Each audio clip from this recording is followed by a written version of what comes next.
সবুজ ঘাসের জাদু ছেড়ে গর্জে ওঠা ইঞ্জিনের দুনিয়ায় হাজির ফুটবলের মহাতারকা লিওনেল মেসি। রোববার মিয়ামি গ্রাঁ প্রিতে মার্সিডিজ দলের বিশেষ অতিথি হিসেবে হাজির হন আর্জেন্টাইন খুদে জাদুকর। সঙ্গে ছিলেন স্ত্রী আন্তোনেলা রোকুজ্জো এবং ৩ সন্তান।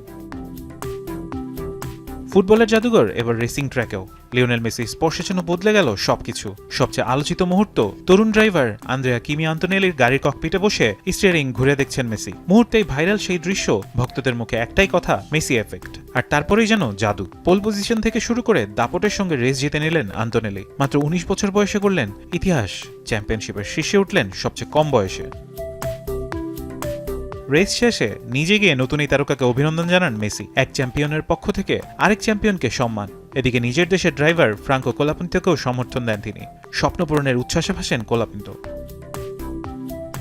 অবিশ্বাস্য বিষয়ের মাত্র কয়েক ঘন্টা আগেই ইন্টার মায়ামির হয়ে ৯০ মিনিট খেলেছেন মেসি। করেছেন গোল ও অ্যাসিস্ট। ফুটবল কিংবা ফর্মুলা 1, মেসি যেখানে সেখানেই যেন জাদু।